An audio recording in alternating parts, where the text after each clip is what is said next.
The word Gayat means one who goes on singing. That is the consciousness that expands by singing. And there is also the root tra in Sanskrit, which means protecting. The total put together becomes Gayatri. It means as long as you sing this mantra, you will be protected. That is, you will receive protection through it. That is the meaning. There are some people who mentally meditate this mantra.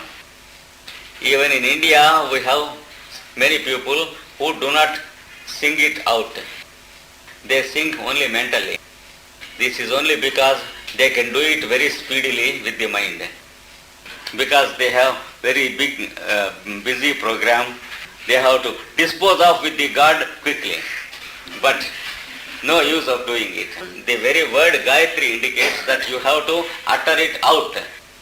And also there are injunctions and imperatives in the scripture that the Om and the Gayatri should be uttered only out with the voice. So it is to be uttered. This is the name aspect of Gayatri. Yes, in Sanskrit also the word ends with Gayatri. That means feminine gender. Yes, it is used in feminine gender because energy is the female aspect of consciousness, and the energy that we receive through the sun in the form of sun's rays and our consciousness is described as a female deity. So it is called the goddess Gayatri. So in Sanskrit also it is feminine gender. And there is one meditation also prescribed for this, which you may or may not use it. If you can make a direct approach, you can sit down and close your eyes and then begin to utter Om for some time after meditating upon your respiration.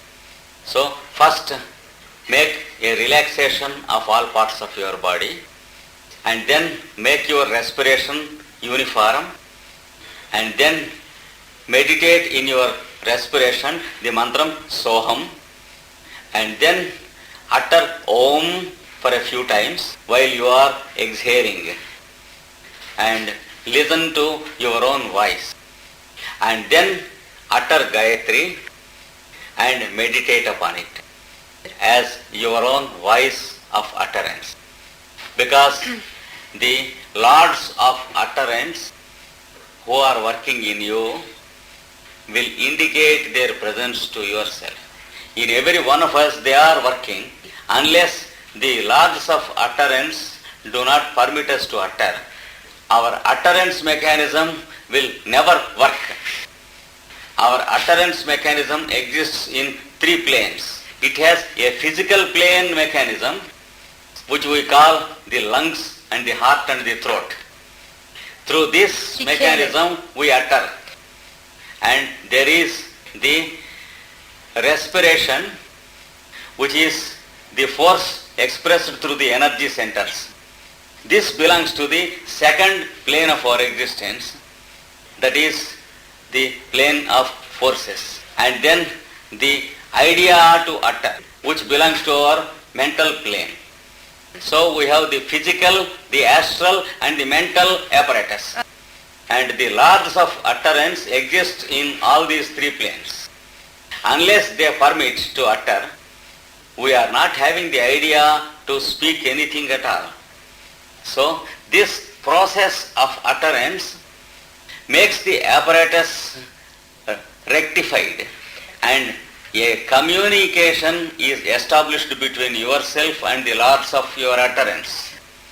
Gradually the intelligences who are working for your utterance will initiate to you their presence.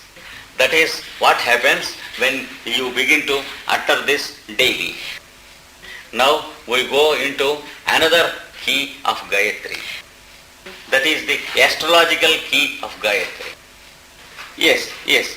I will first divide it into the 24 syllables according to the ancient Sanskrit syllabic division. It is like this. Om, Tat, Sa, Vi, Tur, Va, Re. You can ask me why there are 3 letters in the second syllable and 2 letters in the third syllable, again 3 letters in the fifth syllable and 4 letters in the eighth syllable. These number of letters are according to English sounds, which has nothing to do with the syllable division. One syllable means one group of consonants along with one vowel. So, according to Sanskrit and according to Censor, this is the division. So, this is called the first line of Gayatri, and then the second. Var, Go, De, Va, Sya, Dhi, Ma, Hi. Because the Sanskrit and the German, they belong to the same background language. There was one ancient language to which these many languages belong. Therefore, we have many basic similarities between Sanskrit and German and also Latin. So this is the second line of Gayatri. Once again, 8 syllables. The third line, Indo-Germanic family of languages. Yes. Of course, they could not trace the actual ancient language because they have no basic belief in the archaic stanzas of the scriptures. But the linguists suspected the existence of one basic language. Now we are going to the third line. Dhi, Yo, Cho. No, this is only to when we separate it, it is a facility to utter. When we separate conjunctions, sometimes we will get additional sounds according to grammar, but they do not belong to the original text. This is the original sounds of the text. For example, here we say N-A-H. Here we wrote N-A-H-A. Here this A is only for the facility of speaking. So we have 3 lines having 8 syllables each. This is to indicate that the solar logos produces threefold creation, that is the cosmic, the solar and the mundane, and the sun, solar and the mundane, which we call the planetary creation. That is why the year contains 3 equal divisions of 4 months each. Each month having 2 nodes of time, that is lunations, that is 1 full moon and 1 new moon. So we have 4 full moons and 4 new moons, the total 8 divisions of time, each of the 3 divisions of the year. So we have in the total year 24 lunations, that is 12 full moons and 12 new moons. That is why in the archaic stanzas, the solar year is described as the song that is sung by the Deva of the sun god, and it is called the song of 24 syllables. So this is another key about Gayatri. So it is the song of the year sung by the sun god and then repeated by the goddess Earth in her process of rotating on her own axis and producing the solar year. And also one rotation which we call the one day, forms the fundamental unit of time, the astrological fundamental unit.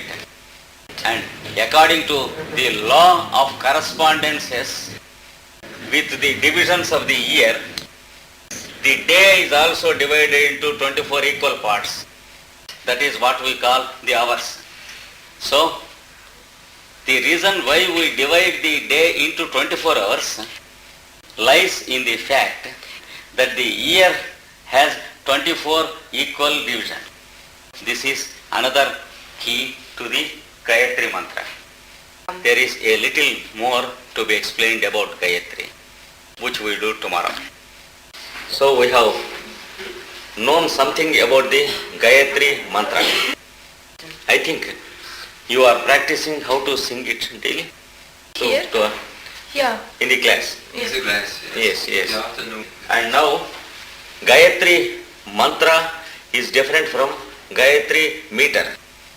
Gayatri Mantram is the sentence which we have understood yesterday. Gayatri meter is a sentence of 24 syllables divided into 3 lines of 8 syllables each. And in the Gayatri meter there are many stanzas. But since the one which we have learnt is the most famous, it is called the Gayatri Mantra. There are many stanzas which give us prayers and ethical sentences that are given in the Gayatri meter. Let us try to learn 2 more stanzas. This is one line. It is Asato Ma Sad Gamaya. That is the pronunciation. Asato Ma Sad Gamaya. That is how they pronounce it. This is the second line. Tamaso Ma Jyotirgamaya. That is the second line. Mrityor Ma Amrutam Gamaya. That is the third line. So now we go into the meaning of this prayer. This is also used as the morning prayer and evening prayer in the schools. The first line, the first word is Asato. That means from non-existence. Ma means me. The next word Sat means existence. The word Gamaya means lead. That is, yes, führen. Make me go. So it is one sentence which means make me go from non-existence to existence. Yes, that's why from darkness to, I am linking up what Jwalkul said with the original stanzas. Because 50 years ago he thought it was too early for them to be introduced to the real stanzas. Here, now the second sentence. The first word is Tamaso. That means from darkness. Ma is me, same thing. Jyotir means light. Gamaya, same thing, lead. This is the second sentence. That is, make me walk from darkness into light.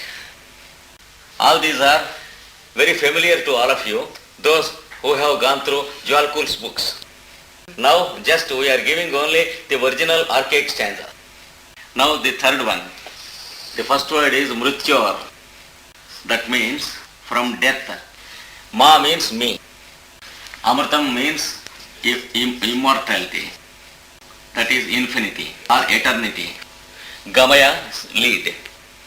So this third sentence means lead me from death to immortality. All these 3 sentences refer to another great stanza where the 7 planes of existence are defined, and the first 3 planes, which we call the physical, astral and mental, they are called non-existence, Very. darkness and death. And the planes from 4 to 7, that is the Buddhic, Nirvanic, Paranirvanic and the Mahaparanirvanic. They are described as existence, light and immortal. So, the three sentences mean that we are living in the first three planes of consciousness, This- either for the physical body or for our desires or for our thoughts and impressions.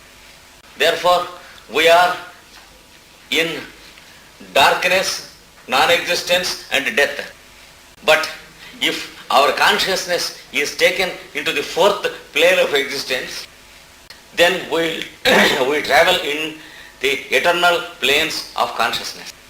That is the meaning. This is also one of the wonderful prayers that are used as the invocations of the dawn and the sunset. In all the hermit schools, hermit schools, hermit ashram schools, Yes. these lines, Hermetisch. yes, these lines are used as daily prayer. So this is also in Gayatri meter. And another example, this is the first line. The first line is Surye Nottabhita Bhumihi. Now the second line, Dharme Nottabhita Surya. Now the third line. The splitting of words is a little bit difficult than the previous one. So you can take down the splitting of the different words also. Like that, you have to take the first word. It is somewhere here. The second word is, it is somewhere here. The third word is Tabhita. Tabhita. The last word is Bhumi. Now we take the meaning of the first line. Suryena means by the sun god. By the sun god. Ut means up, above. The word Tabhita means tied up, tie. Just as we tie the tent with a ropes. Tying, yes, with a rope. The last word is Bhumihi means earth. That means the earth is tied up by the force of the sun. That means by the force of the sun god, the earth is kept in tension to go around the sun. So it is as if tied in space by lines of force. That is the first line. Now the second line, Dharmena, Ut, Tabhita, Tabhitaha, Tabhitaha, yes, Suryaha. Dharmena means by the law, by the law. In Sanskrit, dharma means the law that governs the whole creation. So by the law,